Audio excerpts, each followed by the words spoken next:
It's a new month, and that means it's time for a visit to our favorite website, Everyday Feminism. Now, at this point, I usually make some cheap, stupid joke comparing our monthly visit to the website with a woman's menstrual cycle, implying that reading Everyday Feminism is sort of like experiencing cramps and discomfort, and uncontrollable mood swings bordering on insanity that leave you feeling as if you're always angry at everyone all the time. But today I'm going to refrain from degrading myself by stooping to that sort of low humor, because I trust my audience is able to do that on their own.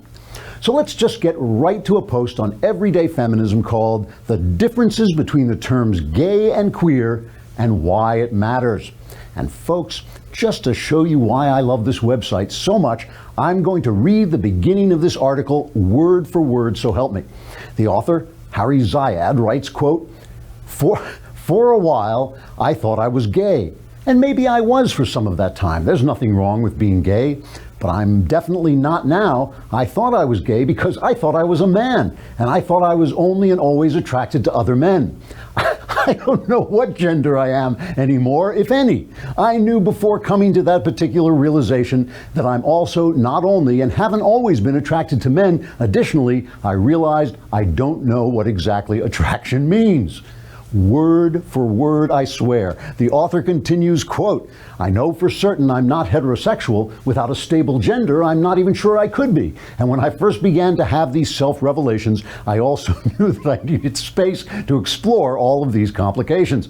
As I spent time figuring out what they meant, I discovered that if I must have an identification that makes sense to others who need to see me with some sort of stability, it would be queer, unquote. Now, I know what you're wondering. Does this guy have a job, or does he just sit around with his head in his underpants trying to figure out what sex he is all day? I mean, come on, this is not rocket science. If you're watching baseball on TV and holding the remote, you're probably a man. And if you're a woman, would you please bring me another beer and some chips? How tough is this? Harry Zayed concludes, quote, gayness and queerness are two different things, but sometimes gayness is a part of queerness and vice versa. So be queer, be gay, be both, be neither, but be you, unquote. Actually, I'm not sure be you is such great advice for this guy. Maybe he should try be someone who does something useful with your life, or be someone who keeps your personal problems to yourself, or just be quiet. Oh, by the way, I noticed that Everyday Feminism is struggling financially and asking for contributions. I almost feel I should send the money by way of thanks for all the comedy. After all, I couldn't make this stuff up. Trigger warning, I'm Andrew Klavan, and this is The Andrew Klavan Show. I feel hunky-dunky, life is tickety-boo. Birds are winging, also singing hunky-dunky-doo. Ship-shape, tipsy-topsy, Lord, zippity-zing. It's a wonderful day, hurrah, hooray! It makes me want to sing. Oh, hurrah, hooray! Oh, hooray, hurrah! This site makes me feel guilty at this point. I'm just like reading the stuff off the website, and the guy, is it right to make fun of that guy? I mean, it's like, yes, I guess it is. I mean, it's like just reading it out loud. All right, it's Mailbag Day. Woo! Hooray! It's Mailbag Day. And if you want to contribute to the Mailbag Live, go ahead, send them in, and we will try and get your questions in. It's a little, we've juggled with the technology, but last time we actually got one in, so take a crack at it. You got to subscribe. You got to be a subscriber to thedailywire.com. It costs $10 a month, and someone has complained for a year. If you subscribe for a year, it's $99.99 for the year. It's $100, a lousy $100 for the month. Somebody complained that I said for the year. I did it again. Somebody complains that I keep saying it's $100 a month, which would be worth it because you get this leftist tears mug. But in fact, we are just practically giving the thing away for a mere $100 for the year. So it's lousy $10 a month if you subscribe by the month, and $100 for the year if you subscribe for the year. I should make that incredibly clear. The other big thing is whether I should say inline or online. So that's the other question, because New Yorkers, now I can't even remember what is normal to me. I wait online, I think. New Yorkers wait online and everybody else wait. You know what? I just want to unline. I want to unline because that's why we go to stamps.com, so you can unline. I mean, seriously, I start working at 5:30 in the morning. I stop usually around 8 o'clock at night. I don't have time to get in my car if I have to mail something, drive to the post office, hope that it's open, wait online, stand there and deal with the whole thing, and then drive home again. And in LA, a 5-minute drive is 3 hours long. So it's something I do not want to do. That is why there's stamps.com. You basically can just stuff the entire post office right into your computer. Stamps.com brings all the services of the U.S. Postal Service right to your fingertips. You can buy and print official U.S. postage for any letter, any package, any class of mail using your own computer and printer. Stamps.com makes it easy. They'll send you a digital scale so you can automatically calculate the exact postage you need, and Stamps.com will even help you decide the best class of mail based on your needs. And right now,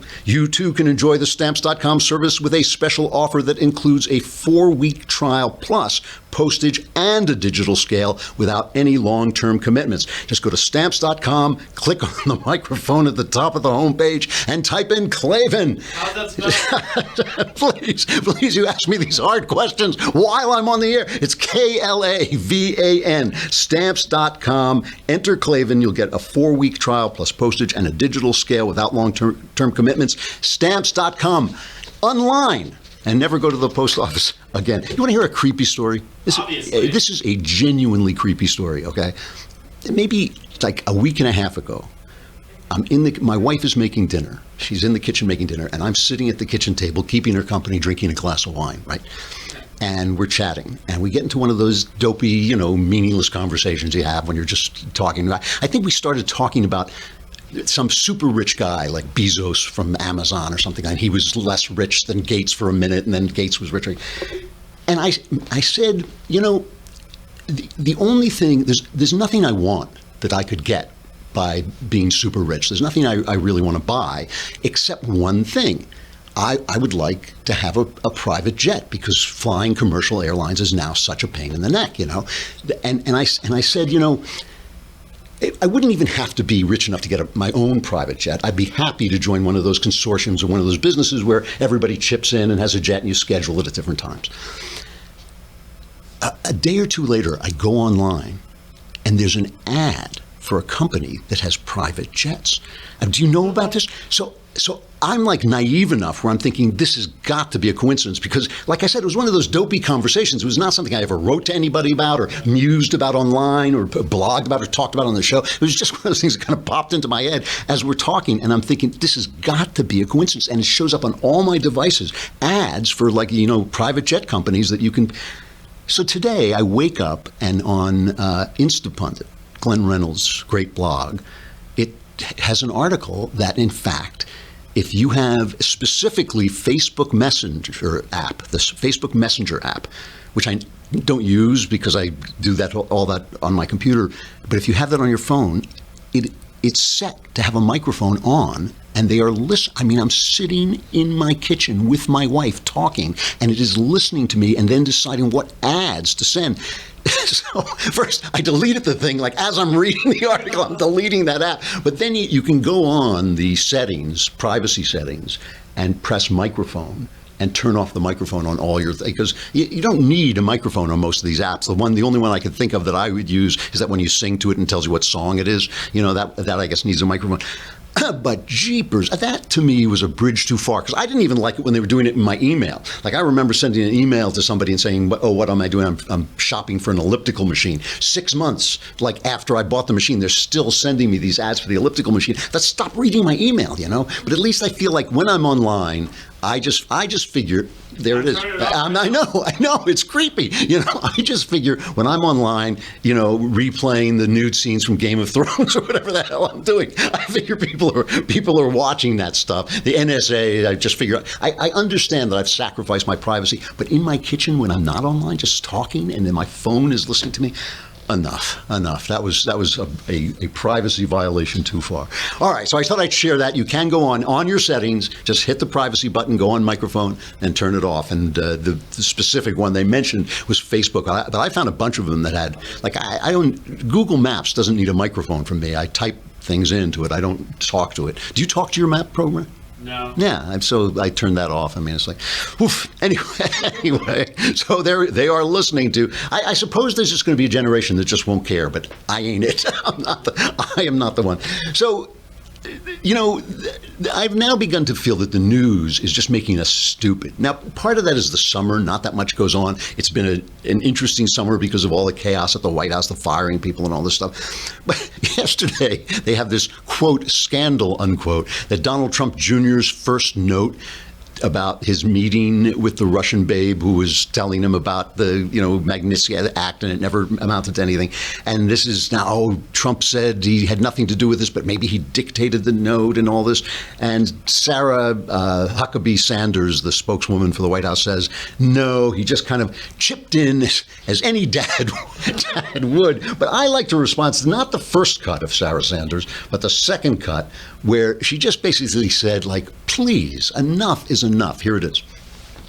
Everybody wants to try to make this some story about misleading. The only thing I see misleading is a year's worth of stories that have been fueling a false narrative about this Russia collusion and based on a phony scandal based on anonymous sources. And I think that is, if we're going to talk about misleading, that's the only thing misleading I see in this entire process. You guys are focused on a meeting that Don Jr. had no consequence when the Democrats actually colluded with a foreign government like Ukraine. The Democrat-linked firm Fusion GPS actually took money from the Russian government while it created the phony dossier that's been the basis for all of the Russia scandal fake news. And if you want to talk further about a relationship with Russia, look no further than the Clintons, as we've said time and time again. Bill Clinton was paid $500,000 to give a speech to a Russian bank and was personally thanked by Putin for it.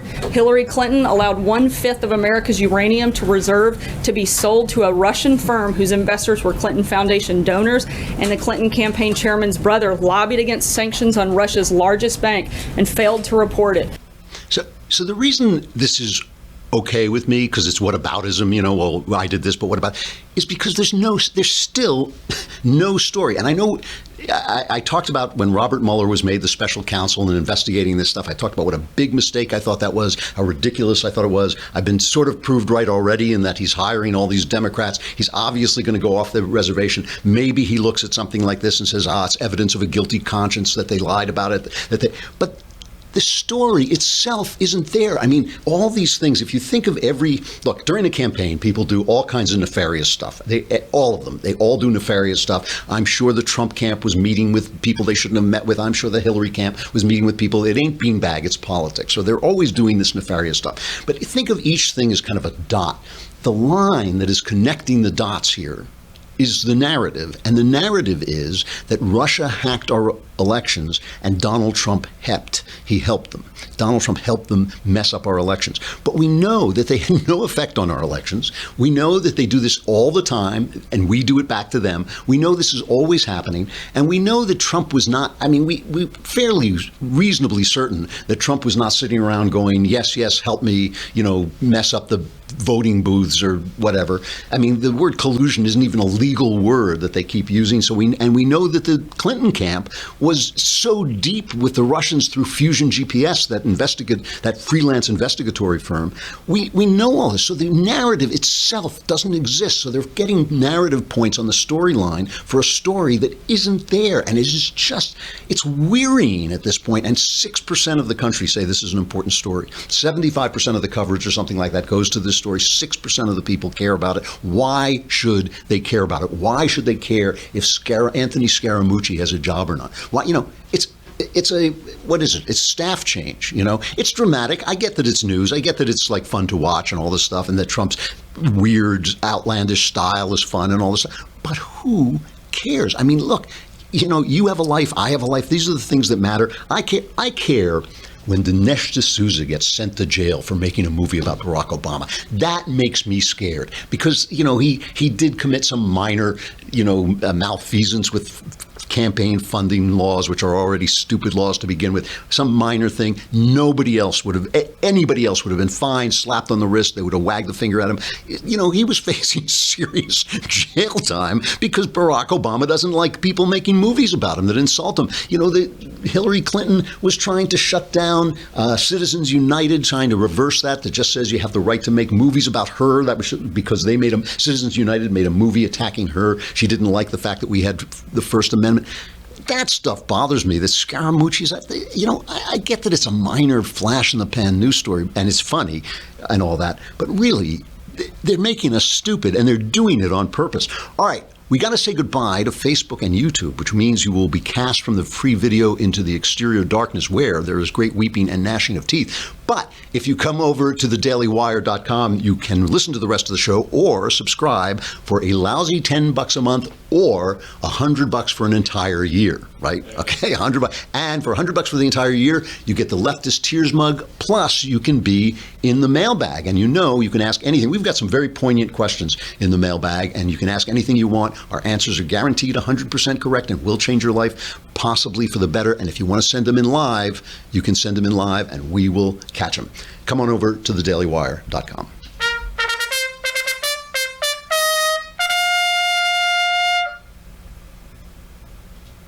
So the thing about this, all the panic and the, you know, oh, it's chaos and everybody, is it does affect Washington, D.C. And you'll notice that there are more and more stories about the Republicans going off the reservation. They're going to ignore Trump. You know, they ignored, for instance, that transgender ban that he tweeted about. The military was like, yeah, and make that an order, and we'll, you know, you're the commander in chief. But if it's a tweet, we don't. In my book, it doesn't say tweet. We have to, you know, it's kind of just disappeared. They're still studying the issue. I'm sure they'll come up with a result in like 6 months and do whatever they do about it. And now the Times, the New York Times, which was used to be a newspaper, I think, they have a story. Congressional Republicans moved on Tuesday to defuse President Trump's threat to cut off critical payments to health insurance companies, maneuvering around the president toward bipartisan legislation to shore up insurance markets under the Affordable Care Act. So in other words, Senator Lamar Alexander of Tennessee, the influential chairman of the Senate Health, Education, Labor, and Pensions Committee, announced that his panel would begin work in early September on legislation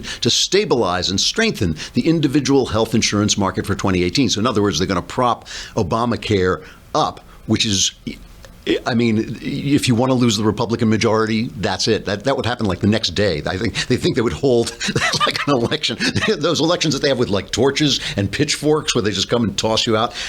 You know, and have you seen this guy, Jeff Flake, Senator Jeff Flake? He wrote this book called The Conscience of a Conservative. Obviously, a very, very famous book by Senator Barry Goldwater it's become a sort of, conservative guidebook, basically. So he writes, Jeff Flake, I mean, I'll tell you why this is funny in a minute. He writes this book basically reaming Trump and saying we've got to get back to, and now here he is on Face the Nation. And suddenly his tone changes because the book, I haven't read the book, but I've just read a couple of excerpts. It really goes after Trump, calling him a demagogue and all this stuff. And now he goes on Face the Nation, suddenly butter wouldn't melt in his mouth. Well, I felt that just like Goldwater had felt in his time 56 years ago when he wrote the original Conscience of a Conservative, that the party had lost its way. And I think similarly today, the party has lost its way. We've given in to nativism and protectionism.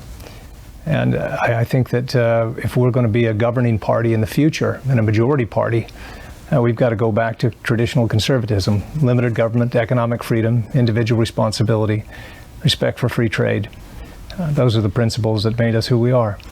So he's got this kind of sincere look and all this stuff. And he goes on Chris Matthews on MSNBC, and Matthews is saying, wait a minute, where's the Trump attacks? So, you know, in your book, it's all Trump attacks. Where is it? Listen to this.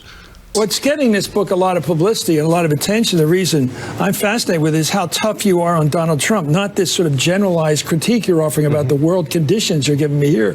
You have a different tone right now in this room than you have in this book. This book is very hard-hitting on Trump. Demagoguery is the word you use, populism, protectionism. You used all the tough words, and you don't like them. You don't think this president's good for the country, do you? Well, let me say. Well, no, in this book it says he's not good for the country. I'll talk about what I talk about in the book. Okay. Okay, good. I say in the book that I've agreed with him on many things. Supreme Court justice, great one, great cabinet picks. I've worked with him on regulatory reform. But where I think that he's profoundly unconservative is on things like free trade. I mean, that's something that we can't abandon as Republicans. We are decidedly less conservative if we do so. I think it's a tough, well-written book, and I just want to keep you to it. Where's the hate? I want to deliver with the hate. Here's the thing about this guy, okay, about Jeff Flake.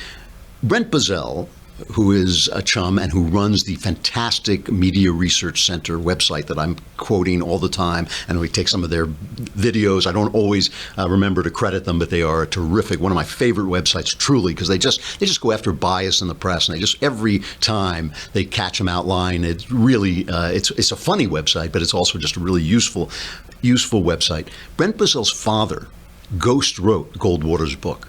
Okay, so he ghost wrote it. Bozell puts out a statement. He says, on behalf of my late father and my family, I am denouncing Senator Jeff Flake and his new book, dishonestly titled Conscience of a Conservative. Since entering the Senate in 2013, Jeff Flake has time and again proven he is part of the indulgent hypocrisy in Washington. While he waxes poetically about conservative principles, his conservative review liberty score is an abysmal 53%, also known as F. In 2013, I watched firsthand as Flake refused to sign a letter pledging to defund Obamacare. Among his many betrayals to conservatism, Jeff Flake is neither a conservative nor does he have a conscience. I mean, ouch. And listen, a 53% rating from the conservative liberty score, that stinks. That stinks. And he goes out there and he talks about Mike Pence, who's a genuine conservative. I came in the same time as Mike Pence, and we thought, it's so phony. But this is the thing the left loves. They love to take these guys and say, oh, look, it's bipartisan. It's bipartisan. Everybody hates Trump. Trump needs to do exactly one thing. He needs to do one thing. He needs to get rid of the rule that allows Congress not to be part of Obamacare. As people don't know this, in Congress you don't have to be in Obamacare, and the reason is Chuck Grassley, a good Republican, passed an amendment to the Affordable Care Act that made it so that they did have to do it, and Obama passed a rule. He didn't go through. He went to the Office of Personnel Management, and they made a rule that says basically the House and the Senate are small businesses, right? Because you have fewer than 50 full-time employees, and it's a small business, and so that way they can get out of. They use that to get out of being on Obamacare. I mean, people don't know this stuff. All Trump has to do is pull that rule. That's not a law. It's not part of the law, because Obama knew if he tried to amend the law, he'd have to give stuff to the Republicans, and he never wanted to do stuff to the Republicans. All he has to do is put them on Obamacare, and like the next day it'll be repealed. I mean, they do not want to do this. And this is, this is in the Federalist Papers. One of the Federalist Papers says, you want to know when tyranny is coming, it's when the people who make the laws don't obey the laws. And, Trump, there's also, I just want to remind you that Trump is doing good things. The New York Times today, I think Knowles is going to be talking about this on his show. They had a report that Jeff Sessions may go after affirmative action. Of course, in the New York Times, they're horrified. Oh, my God, they're going to go after people for discriminating against white people. But affirmative action is really bad. It's bad for black people. It's bad for everybody. It takes away your dignity. It takes away your accomplishments, because people don't think, oh, yeah, you have a medical degree, but did you get it through affirmative action? It also puts people in colleges where they can't succeed. I mean, even Malcolm Gladwell talks about this, that, you put guys in a college where you can't succeed. It's actually worse for them than putting them somewhere where they can excel. So that's a good thing. One of the top environmental protection agency officials resigned because she doesn't like what the EPA is going, and she says this is all lies. It's lies. The truth is there is no war on coal. There is no economic crisis caused by environmental protection. Climate change is caused by man's activities. I mean, there is a war on coal. Hillary Clinton said they were going to, and Barack Obama said they were going to drive coal out of business. And yeah, does mankind's activities contribute to the change of the climate? Almost certainly. Do we know how much? No. So, I mean, and while the press, by the way, and I'm going to get to the mailbag in a minute, but while the press is navel gazing on all this inside Washington stuff, Venezuela is going up in flames through in the end game of socialism. It is the end game of socialism. And do not forget, Sean Penn, Noam Chomsky, Oliver Stone, big names on the left supported this guy. Michael Moore, a congressman, Jose Serrano from New York. These guys really supported Hugo Chavez, and this is on them. And this is, and it's not only that; it's leftist policy. I mean, the thing that he was doing, that Hugo Chavez was doing, was leftist policy. I mean, I don't want to stick it even to Obama too much. I mean, I love to give it to Obama when I can, but he congratulated the Venezuelan people when they reelected Hugo Chavez. He did say a couple of times that this was not a good thing, but he also supported, Obama supported socialism when he was praising Bernie Sanders. He said Bernie Sanders may be going too fast, but this is basically a good thing. And this is who the left is. There was a piece by Barry Weiss in the New York Times talking about the fact that the leader, finally in the New York Times, and this Barry Weiss used to work for the Wall Street Journal, so maybe that's why he's paying attention, finally talking about the fact that the leaders of the feminist movement, Linda Sarsour and Carmen Perez and Tamika Mallory, these people are terrible, terrible people. I mean, Linda Sarsour, is for Sharia law. She's a big Sharia law supporter. They all support this cop killer. What's her name? Asada Shakur, who's a cop killer who's escaped into Cuba. They support, his name has just gone out of my head, Farrakhan, the anti-Semite black Muslim leader, Farrakhan. There it is, Farrakhan. These are terrible, terrible people on the left. So while the press is bobbling around about who wrote Donald Trump Jr.'s note, while they're talking about this and what's happening to Anthony Scaramucci, the left, they stink. They are assaulting, the stuff that makes the world work, that makes the world better. They are really doing it terrible while Trump is actually doing good stuff. And I really liked that Roger Kimball came on and talked about that yesterday, because now that smart people are saying it too, not just me. It's actual people with an education. All right, the mailbag. Yeah! so it's just a second of dead air before we get there. From Eric, this is a very poignant question. Dear Mr. Klavan, is there an appropriate time to not honor your father? I have recently moved back home with my parents now that I'm done with college and waiting to ship out to the Navy. In my time away at school, my dad's casual drinking has turned into a nightly routine of getting so drunk he can't talk. Despite the fact I have asked him to cut down his drinking on numerous occasions, he continues his habits to the point that he is no longer his old self. Is there a point where he no longer deserves my respect? Well, first of all, Eric, thank you for your service joining the Navy, and I'm really sorry this is happening. Alcohol is obviously all these addictions. They call them a disease. They're not a disease. You can't give up cancer. When you have a disease, it's not the same thing. But they are instruments of the enemy of mankind. There's just no question about it. When you see the end result, as I have seen too many times, because I'm a writer and an artist, and a lot of people I've known throughout my life have abused drugs and alcohol. When you see the end result of this, that basically this stuff takes your soul away if you follow it down the road. Let me answer your question about honoring your father, because this is something I know about. I didn't get along with my dad. He could be a toxic personality with his kids, I always felt. Certainly he was with me. I shouldn't speak for anybody else in my family, but certainly he was a toxic influence on me. So I do know about this.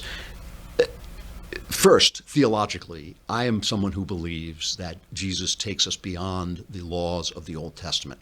He himself refused to see his mother and his brothers when they came to take him away because they thought he might be out of his mind, since he was going around making all these claims about himself and performing miracles and the like. When his mother and brothers and sisters came to get him, he said, my mother and my brothers and my sisters and my family are those who obey God, those who love God. And he basically rejected them there. So he goes beyond the law, but the law to honor your father and your mother is written on the heart as well. I mean, that is something that is not just written on the stone of the Ten Commandments, it's also written on the heart. Here's the thing. When you honor your father, you're not honoring the man, you're honoring his fatherhood. You're honoring the fact, like I said, I didn't get along with my father, but my father did feed me. He did put a roof over my head. He did create me. And I always tried to be civil to him when I could. I stayed away from him. I never told him what was going on in my life because his advice was always toxic and destructive. When he was sick, I went and visited him. I was at his deathbed when he died. I did not turn my back on him and walk away forever. But even that sometimes is necessary. I mean, I know women who've been abused by their fathers, more than one. And I really do feel that at that point, this guy has done such a bad thing that he has forfeited his role as father. And to honor his creation, which is you, to honor his creation as a father, you have to walk away. You have to walk away from him. Just because the thing that he did as a father is you, and to preserve that you have to walk away. So I would say in this situation where the guy is drinking too much and he won't listen, and maybe he's depressed, maybe, he's got the an empty nest depression or something like this. But whatever he's doing, it's a bad thing. You have to protect yourself first. You are the creation of your father. You are the his prime achievement as a father. And to honor him, you must protect yourself first and not let him destroy you. I would not, punch him out. I would not cut him out of your life if you can possibly keep him there. I would honor him, his fatherhood to that degree, but protect yourself because you are his great creation as a father, and to honor him, you have to honor yourself. So that is my answer to that. From Jacob, hello, incomparable, matchless, unequal, unsurpassed, and top shelf Klavan. That's what's on my actual desk. My question to you is whether the denial of Peter destroys the concept of free will, for Peter was told that what he would do and when, and still could not change the outcome. I've spoken about this before. I don't believe that God sees time the same way we do. I think he sees it all at once. And so we who live in time and cannot live outside of time do have free will, but he sees everything that's going to happen. I don't actually believe that Jesus, while he was on earth, I think he was living in time, but he partook of the knowledge of the Father, so knew some things that were going to happen. But yes, Peter did have free will. It's just that God's view of time and our view of time is different. So you just can't compare. You can't think in terms of God. Dear Andrew, if the Daily Wire had a staff boxing tournament, who would win? Jeremy, he's the boss, right? Yeah, Jeremy. You let the boss win. That's an easy question. Supreme Galactic Ruler Darth Clavanus. I've been a Christian for pretty much my whole life, and I've been living under the assumption that 2 Corinthians 6:14 is marital advice. That says don't yoke yourself to an unbeliever, I think, which it's not actually about marriage, but he says, having studied the Bible, I've only just realized that this verse was not written for the context of marriage. Do you think it is still good advice to not marry outside the faith, or have I been wrongly limiting my marriage prospects this whole time? Thanks, your humble servant, Sawyer. Okay, so this is not a theological question. There is nothing that I have ever seen in what Jesus says that would prevent you, that says God doesn't want you to marry outside the faith. There is nothing that I can find that Jesus says that does that. So it's not a theological question. It's a values question. It is a question of, you're going to be living with someone for a very long time. You're going to be producing children. You're going to want to agree about the education of the children and what the children's values are going to be. You have to really look ahead and really think ahead, no matter how attracted you might be to someone or how much it feels like love's sweet song. You really have to look ahead and be practical about this at some level and say, look, if this is a woman who believes in abortion, say, that's going to be a problem. Then when we're teaching our children right from wrong, if this is a person who is hostile toward God, if this is a person who will never, ever find faith and will always mock faith and make fun of faith, that's going to be a problem when you have kids too. If you bring your kid to church and he wants to know why, mommy doesn't come, and mommy is not going to be pleasant about that or kind, and is going to destroy your child's chance of faith. Those are all real serious problems. So all I would say is marriage can be tough. Marriage is a long haul. It's a marathon, and you want to be as close and connected and in sync with your partner as you possibly can. So it's just something you want to think about. It is one of the things you want to think about. But there's nothing that I have ever seen in the Gospels that forbids it. It's not a theological question. It's a values question and a wisdom question. So be careful. Somebody actually did send in a live one. How did you learn Greek? I learned it from a book, and what was it? William Mounce. William Mounce has a workbook Gee, I'm so proud of myself for remembering that. I did it assiduously. I don't have a lot of time, so I did it 20 minutes every day. I still, now every day I read 4 lines of the Gospels in Greek and translate them. And then I do a little vocabulary memorization, so I do that every day. Probably going to push it to 5 lines, but I won't push it past that because it's still very hard. I could study more and get better, but right now, I think this is as far as I want to go. I can read the Gospels, and that's what I set out to do. So William Mount, I did it totally out of a book, and he has a website where he lets you go on, and there were all kinds of tests you could take, and occasionally you could look at a video. If you pay more, you can look at his videos, and he'll just do the class, and you can do an online class. That worked for me, so I was really happy. Andrew Klavan, no grandiose title necessary. I take issue with that, but I'll let it pass in this case. I am currently enlisted in the Army, and I volunteered for Special Forces selection, which I will be attending in about a year. If I make it through the training and become a Green Beret, I will abandon having a family and getting married for the fear of being an emotional burden on my potential wife and kids in the case of death, great injuries, psychological damage, and being away on deployments for 7 months every year. Especially so if I make a career out of it for 20 years. People around me think this is a bad idea. What's your take on it? Thanks.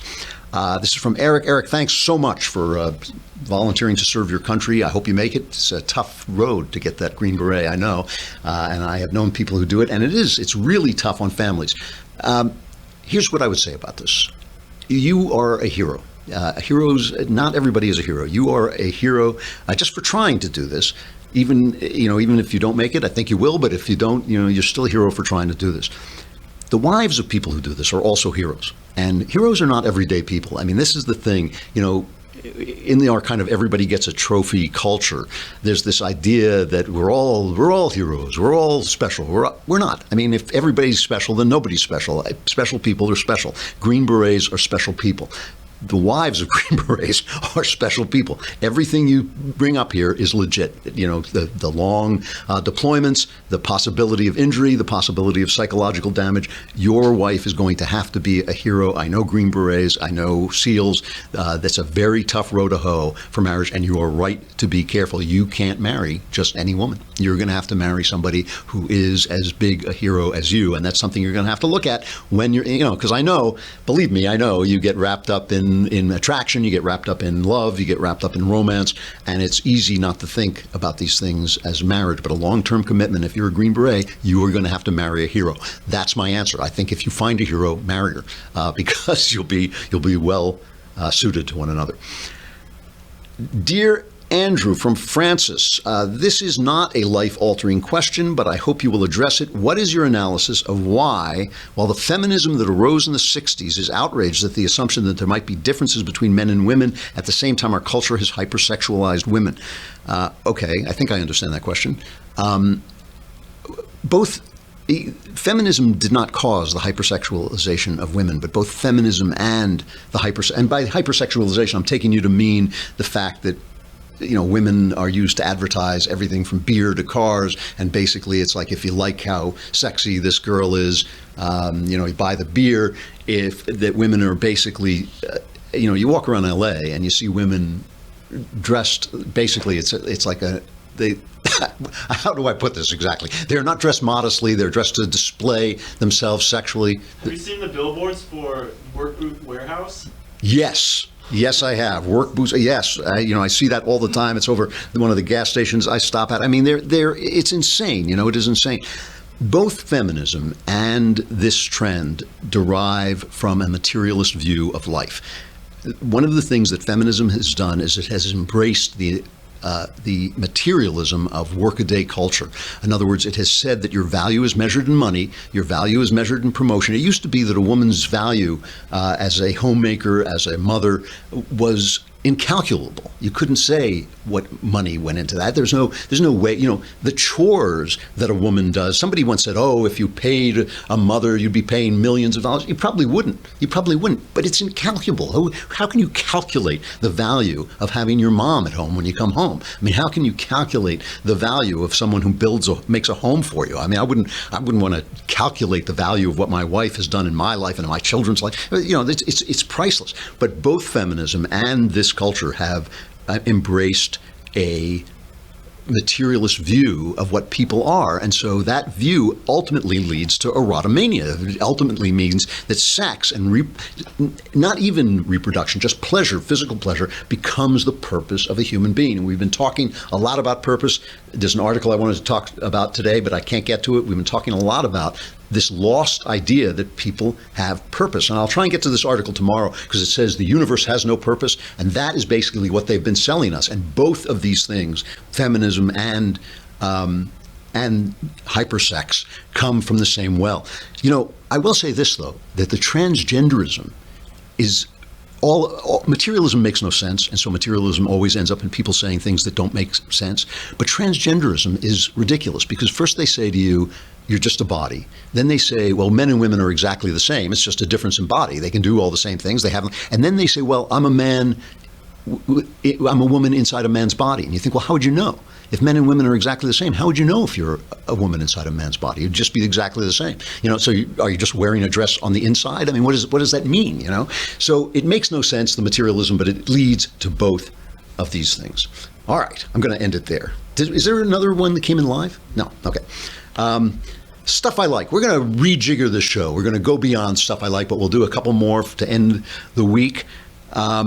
And I just noticed, I was at the movies watching, I can't remember what, and they are remaking Murder on the Orient Express, which was a wonderful movie based on an Agatha Christie novel, a really interesting Agatha Christie mystery. The thing about Agatha Christie is she wrote so many books that you can't possibly guess the killer in any of them because every one of them has she used every possible trick there could be. The only clue that's ever in her books is she didn't believe that people killed each other over love. She only believed they killed each other over money, which isn't true, but she believed it, and that sometimes governs who the killer is. Really interesting, really fun movie, the old film, which had Albert Finney as Hercule Poirot, and it was basically a cast of stars, and this one has Ken Branagh. Actually, we have a little bit of the trailer. Let's play the trailer. I see evil on this train.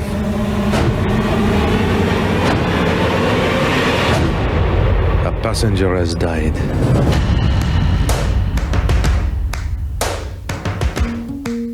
So they got him after all.